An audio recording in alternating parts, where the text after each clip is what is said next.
राजकीय महाविद्यालय बावड़ी। मैं डॉक्टर संतोष कुमारी, एसोसिएट प्रोफेसर इतिहास। विद्यार्थियों, आज हम आर्यों के सामाजिक जीवन के बारे में, वैदिक जीवन के बारे में अध्ययन करेंगे। वैदिक समाज दो भागों में विभक्त था। दो भागों में बांट सकते हैं वैदिक समाज को। एक तो ऋग वैदिक कालीन समाज और एक उत्तर वैदिक कालीन समाज। ऋग वैदिक कालीन समाज के बारे में हमें केवल ऋग्वेद से जानकारी मिलती है और उत्तर वैदिक काल के बारे में हमें तीन अन्य वेद जो सामवेद, यजुर्वेद, अथर्ववेद और ब्राह्मण ग्रंथ, आरण्यक, उपनिषद, सूत्र साहित्य, इन ग्रंथों से उत्तर वैदिक कालीन सामाजिक जीवन के बारे में जानकारी मिलती है। इस प्रकार वैदिक समाज के दो भाग हैं। प्रथम ऋग वैदिक समाज और दूसरा उत्तर वैदिक समाज। पहला है ऋग वैदिक समाज। आर्य समाज पितृसत्तात्मक था।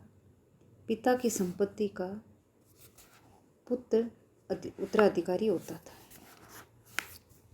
नारी को भी माता के रूप में पर्याप्त सम्मान था। धार्मिक अनुष्ठानों में पत्नी भी अनिवार्य रूप से भाग लेती थी। संयुक्त परिवार की वहाँ आर्यों में प्रथा प्रचलित थी। ऋग्वेद के अंतिम काल में वर्ण व्यवस्था के चिन्ह भी दृष्टिगोचर होने लगे थे। ऋग्वेद के 10वें मंडल के पुरुष सूक्त में विराट पुरुष द्वारा चारों वर्णों की उत्पत्ति का वर्णन मिलता है। इसके अनुसार ब्राह्मण की उत्पत्ति विराट पुरुष के मुख से, क्षत्रिय की उत्पत्ति भुजाओं से, वैश्य उसकी जांघों से एवं शूद्र उसके पैरों से उत्पन्न हुआ। वैश्य एवं शूद्र शब्दों का ऋग्वेद में केवल एक ही बार उल्लेख हुआ है। शूद्र का सर्वप्रथम उल्लेख 10वें मंडल के पुरुष सूक्त में ही मिलता है। प्रारंभ में तो 3 वर्णों का ही उल्लेख मिलता है। पुरुष सूक्त उस समय उद्भूत हुई सामाजिक संरचना का धार्मिक अनुमोदन करता है। ऋग्वेद में वर्ण व्यवस्था जन्म पर आधारित न होकर कर्म पर आधारित थी। वैश्य शब्द का प्रयोग भी पुरुष सूक्त में ही हुआ है। शेष ग्रंथों में विष शब्द मिलता है। ऋग्वेद में एक ऋषि यह कहता है कि मैं कवि हूँ, मेरे पिता वैद्य हैं तथा मेरी माता अन्न पीसने वाली है। साधन भिन्न भिन्न है परंतु सभी धन की कामना करते हैं। ऋग्वेद में वर्ण शब्द रंग के अर्थ में तथा कहीं कहीं व्यवसाय चयन के अर्थ में भी प्रयुक्त हुआ है। ऋग्वैदिक कालीन आर्य समाज में दास प्रथा का प्रचलन था। आर्य विशेष अवसरों पर मांस तथा मदिरा, सोम रस का प्रयोग भी करते थे।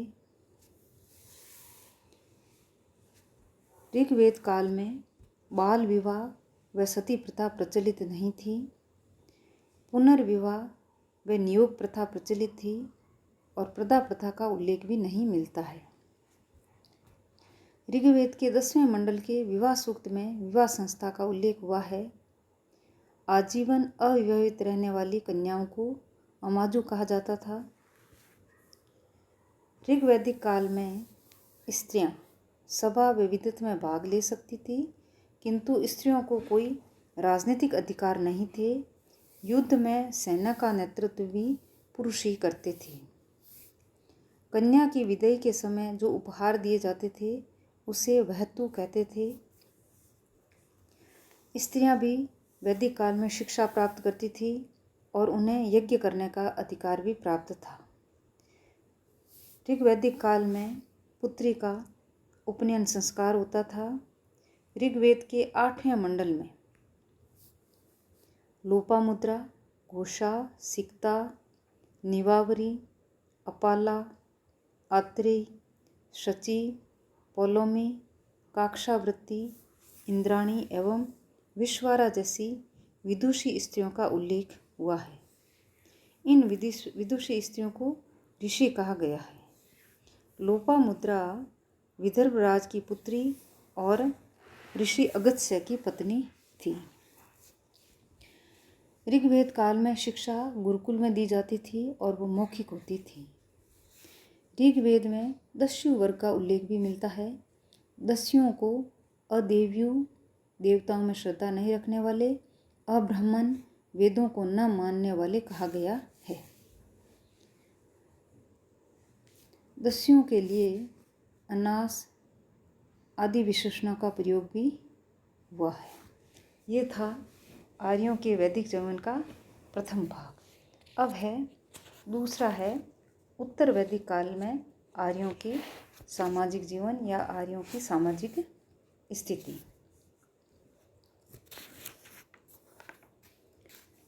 उत्तर वैदिक काल में आर्यों की सामाजिक व्यवस्था में थोड़ा बहुत परिवर्तन आया।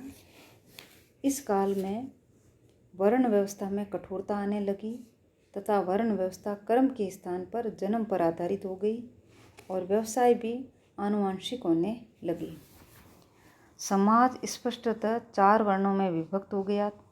ये 4 वर्ण थे ब्राह्मण, क्षत्रिय, वैश्य और शूद्र। ऐत्रेय ब्राह्मण में सर्वप्रथम चारों वर्णों के कर्तव्यों का उल्लेख किया गया है। कर्मकांड और यज्ञों का प्रचलन बढ़ा, जिससे ब्राह्मणों की शक्ति में वृद्धि हुई। ब्राह्मण, क्षत्रिय व वैश्य ही उपनयन संस्कार के अधिकारी थे। इन तीनों को द्विज कहा जाता था। शूद्र वर्ग को उपनयन संस्कार का पात्र नहीं माना गया। उत्तर वैदिक काल में केवल वैश्य ही कर चुकाते थे। ब्राह्मण व क्षत्रिय वैश्यों द्वारा दिए गए कर पर निर्भर थे। युद्ध व कृषि दोनों क्षेत्रों में लोहे के प्रयोग से मूलभूत सामाजिक परिवर्तन आने लगे थे। एक शस्त्रधारी व शक्तिशाली नए क्षत्रिय वर्ग का उदय हुआ। ब्राह्मणों एवं क्षत्रियों में श्रेष्ठता के लिए प्रतिस्पर्धा थी। शतपथ ब्राह्मण में एक स्थान पर क्षत्रियों को ब्राह्मणों से श्रेष्ठ बताया गया है। उपनिषद काल में अनेक दार्शनिक राजा भी हुए जिन्होंने ब्रह्म ज्ञान व आध्यात्मिक चिंतन पर बल दिया। यह ब्राह्मणों की श्रेष्ठता को चुनौती थी। ब्राह्मण श्वेतकेतु आरुण्य को पांचाल नरेश प्रवाहन जाबाली ने शिक्षा प्रदान की थी और इसी प्रकार ब्राह्मण गार्ग्य ने काशी के राजा अजातशत्रु से शिक्षा ग्रहण की। ऐत्रेय ब्राह्मण में राजा के लिए कहा गया है कि वह ब्राह्मण की जीविका चाहने वाला और दान देने वाला है। राजा जब भी चाहे ब्राह्मण को हटा सकता है। शिल्पियों में रथकारों को ऊंचा स्थान दिया गया। रथकारों को युगोपवीत पहनने का अधिकार भी प्राप्त था। इस समय तक समाज में अस्पृश्यता की भावना का उदय नहीं हुआ था, परंतु द्विजों व शूद्रों के बीच अंतर स्पष्ट हो गया था।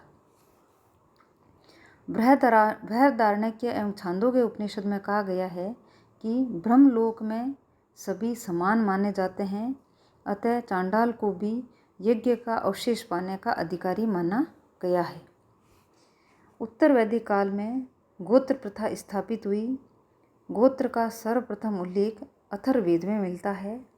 यहाँ गोत्र एक वंश, कुल या जाति के रूप में परिभाषित होता है। उत्तर वैदिक काल में सर्वप्रथम छांदोग्य उपनिषद में 3 आश्रमों की जानकारी मिलती है। चौथे आश्रम संन्यास आश्रम की स्थापना अभी तक नहीं हुई थी और ये 3 आश्रम थे ब्रह्मचर्य, गृहस्थ और वानप्रस्थ। सर्वप्रथम जाबालो उपनिषद में 4 आश्रमों का विवरण मिलता है। उत्तर वैदिक काल में स्त्रियों की दशा में गिरावट आई। उन्हें पैतृक संपत्ति के अधिकार से वंचित कर दिया गया। सभा व समिति में स्त्रियों का प्रवेश वर्जित हो गया और स्त्रियों को उपनयन संस्कार से भी वंचित कर दिया गया। अथर्ववेद में पुत्री के जन्म पर खिन्नता प्रकट की गई है। शतपथ ब्राह्मण में अनेक विदुषी कन्याओं का उल्लेख मिलता है, जैसे गार्गी, मैत्रेयी, गंधर्व ग्रहीता, जाबाल आदि। गार्गी ने राजा जनक के दरबार में याज्ञवल्क्य को चुनौती दी थी। अथर्ववेद के अनुसार पत्नी घर की स्वामिनी होती थी, वह पति के साथ यज्ञ में सम्मिलित होती थी। अथर्ववेद में कन्याओं के लिए ब्रह्मचर्य आश्रम के पालन का स्पष्ट उल्लेख है। शतपथ ब्राह्मण में स्पष्ट कहा गया है कि स्त्रियों को यज्ञ करने व वैदिक ग्रंथ पढ़ने का अधिकार था। तैत्तिरीय ब्राह्मण में लिखा गया है कि ब्राह्मण को बसंत में, क्षत्रिय को ग्रीष्म में, वैश्य को शीत ऋतु में तथा रथकार को वर्षा काल में अग्निहोत्र करना चाहिए। छांदोग्य उपनिषद में दासों को संपत्ति माना गया है और आश्वलायन गृह सूत्र में 8 प्रकार के विवाहों का उल्लेख मिलता है। ऋग्वैदिक काल में विवाह की उम्र 16-17 वर्ष थी। अथर्ववेद में सती प्रथा का उल्लेख है, जबकि ऋग्वेद में सती प्रथा का उल्लेख सिर्फ प्रतीकात्मक प्रथा के रूप में ही है। उत्तर वैदिक काल में समय समय पर जनसमूह एकत्रित होकर खेल कूद एवं मनोरंजन करता था।